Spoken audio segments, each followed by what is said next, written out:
Pour commencer, il est compliqué de savoir véridiquement si telle ou telle personne est passionnée ou pas. On va dire que j'utilise mon emploi du temps, enfin mon temps libre pour les jeux vidéo d'une façon différente. Mais cela reste dans le domaine du jeu vidéo.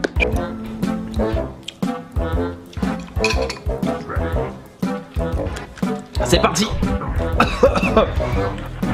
Salaud. Moi sur une barbe. Et voilà, je suis prêt avec ma... Oh, ça pique, vache. Vite.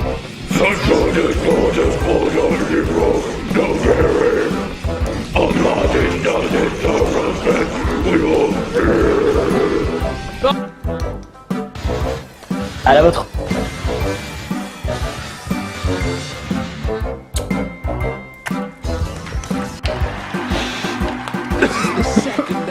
Quand c'est dur là. Allez voilà. 9 points, le dernier. 205 GT.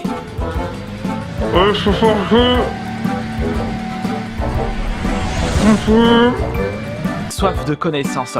Lorsque vous êtes passionné par un domaine, vous voulez en savoir plus, connaître un petit peu plus son histoire, comment c'était avant. J'ai aussi acheté Warlords. Et franchement, Berserk, franchement, j'ai aucune envie et vraiment pas l'intention de jouer à ces jeux parce qu'ils sont beaucoup trop vieux et je les ai pas joués à l'époque. Quand j'ai commencé les jeux vidéo, j'ai commencé avec la Nintendo NES. Donc ce qui touche avant la Nintendo NES, enfin ce qui est sorti avant cette console, ça ne m'intéresse pas du tout. Si je parle autant d'argent à travers ma chaîne YouTube, c'est surtout pour un partage avec vous et vous donner mes astuces et mes conseils pour que vous puissiez profiter de la passion du jeu vidéo même si vous n'avez pas beaucoup d'argent. Alors pour la petite histoire, c'était deux petites filles qui vendaient leurs jeux vidéo. En plus il y avait des jeux pourris de la PS1, de la Xbox, PS3 et à un moment je vois ça au milieu, je dis oh putain super. Alors bonjour, vous le vendez combien? Elle me sort 15 €. 15 €? Ça va pas la tête ce jeu, il date de 95, je crois que c'est 95, non 97.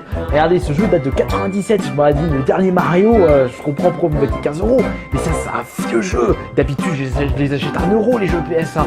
Elles m'ont dit ah bon c'est vrai? Oui c'est vrai, puisque je achète souvent sur vide-grenier. Écoutez, pour vous faire plaisir, je vous en propose pour 3 € le dard. Et elles m'ont dit oui.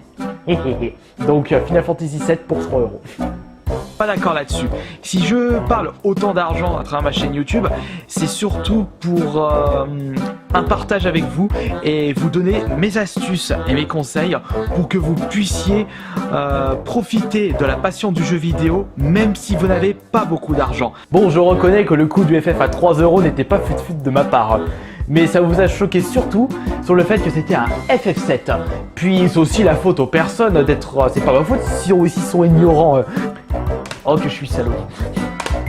Qu'une minorité des collectionneurs de l'ombre passent leur temps à m'insulter via leurs vidéos ou via leurs réseaux sociaux. Eh bien, je viens peut-être de comprendre quelle est la raison. À mort la Xbox!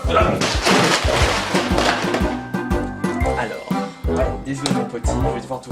Ensuite, si tu ne connais pas correctement les jeux vidéo que tu achètes, tu ne dois pas collectionner pour éviter de souiller notre passion sacrée. Toi le prix, 7,99 €, je dis allez, il a l'air pas mal, on en profite pour la collection.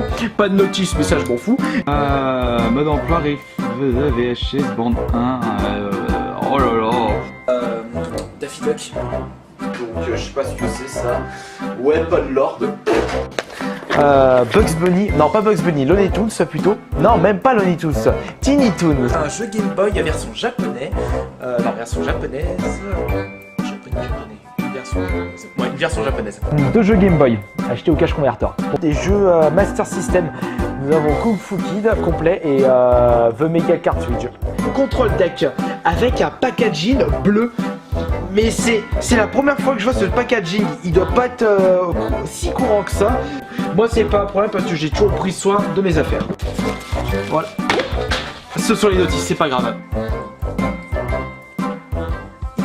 Il faut pas que ça tombe. Aussi en boîte Super Mario World. Très bon jeu. Et depuis ces 4 ans-là, je me fais toujours incendier, que ce soit dans les réseaux sociaux, sur YouTube, dans les forums, par cette même communauté de collectionneurs de l'ombre. Pour ma part, brancher une console récente, c'est pour découvrir de nouveaux jeux, et brancher une console rétro, c'est pour redécouvrir des jeux auxquels j'ai joué auparavant.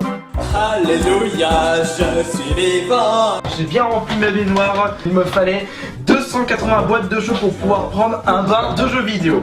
Et puis, je vous le rappelle que il y a des personnes qui ont encore oublié, t'achètes des jeux, t'y joues pas. J'ai acheté ce jeu juste pour vous en faire une présentation ASMR. C'était vraiment le seul but de l'achat de ce collector. Donc, c'est pas grave s'il n'y avait pas de jeu à l'intérieur.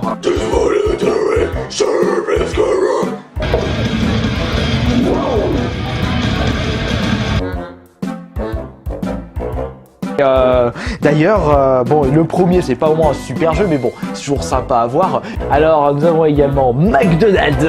Ça aussi, j'ai pas joué. Ouais, comme je vous disais, il y a beaucoup de jeux que j'ai pas joué.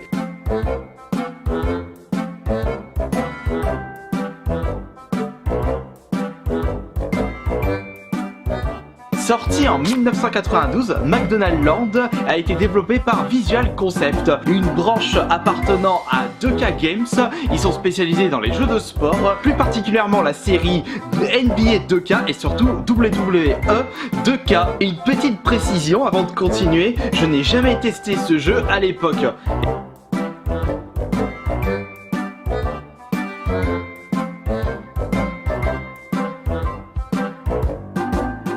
Je mise sur un jeu de plateforme.